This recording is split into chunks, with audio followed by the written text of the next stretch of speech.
આજરોજ તારીખ 7 મેના રોજ ગાંધીધામ ખાતે સવારે 11 વાગે ગૌ માતા સન્માન આહવાન અભિયાન અંતર્ગત વિશાળ હસ્તાક્ષર અભિયાન તથા રેલીનું આયોજન કરવામાં આવ્યું હતું।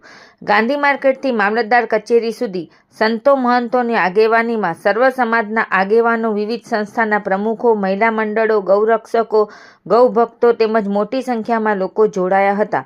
રેલી દરમિયાન પગપાળા રામધૂન અને ગૌમાતાના જયઘોષ સાથે સમગ્ર વાતાવરણ ભક્તિમય બન્યું હતું। રેલી મામલતદાર કચેરીએ પહોંચી હતી, જ્યાં મામલતદારને પ્રાર્થનાપત્ર પાઠવવામાં આવ્યું।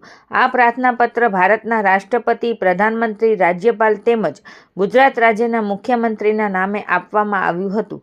સંતો દ્વારા ગૌ માતા સન્માન આહવાન અભિયાન અંગે માહિતી આપતા જણાવાયું કે ગૌ માતાને રાજ્ય માતા અને રાષ્ટ્રમાતાનો દરજ્જો અપાવી ગૌ માતાને સંરક્ષણ અને સન્માન મળે તે માટે સમગ્ર ભારત તેમજ ગુજરાતના તમામ તાલુકા અને જિલ્લાઓમાં આ અભિયાન ચલાવવામાં આવી રહ્યું છે। ગાંધીધામ ખાતે પણ આ અભિયાન અંતર્ગત મોટી સંખ્યામાં ગૌભક્તોએ જોડાઈ સમર્થન વ્યક્ત કર્યું હતું।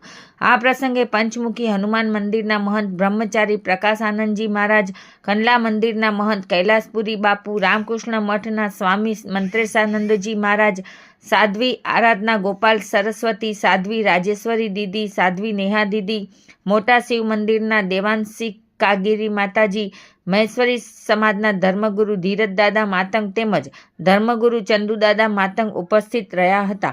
સાથે જ વિવિધ સમાજના આગેવાનો, સંસ્થાઓના પ્રતિનિધિઓ, મહિલા મંડળોના આગેવાનો તથા ગૌ સેવા સાથે જોડાયેલા કાર્યકરો પણ મોટી संख्या हाजिर रहा था। जय गौ माता, जय गोपाल।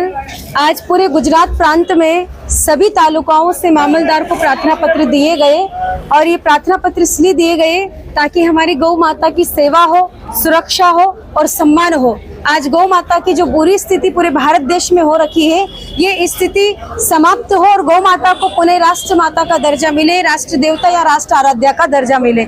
इस हेतु आज गांधी धाम में भी सभी गौ भक्त आए हैं मामलदार को प्रार्थना पत्र देने के लिए। और इससे आगे आज का जो आह्वान है, इससे आगे आपका क्या कार्यक्रम? 3 महीने के पश्चात पुनः 27 जुलाई 2026 को वापस देश के 790 जिलों से लोग अपने अपने जिला केंद्र पर जाकर के प्रधानमंत्री, मुख्यमंत्री, राष्ट्रपति और राज्यपाल के नाम से प्रार्थना पत्र देंगे और उसका भी केवल यही उद्देश्य है कि गौ माता की सेवा, सुरक्षा एवं सम्मान हो। वो विश्व मातरम। आज 7 मई को मामलतदार कचेरी में गांधीधाम की प्रजा की ओर से हर्षोल्लास के साथ दिव्य और भव्य बहुत बड़ी संख्या में गाय माता को, राष्ट्र माता, गाय माता को सम्मान मिले, वो उद्देश्य से पूरे गांधीधाम आदिपुर के संकुल से हजारों की संख्या में लोग आए। उन्होंने सहकार दिया, रैली में सहकार दिया और शांतिपूर्ण तरीके से अपनों मामलतदार श्री को आवेदन पत्र दिया। मामलतदार श्री ने भी प्रेम भाव और आदर से गाय माता के सानिध्य में आवेदन पत्र लिया।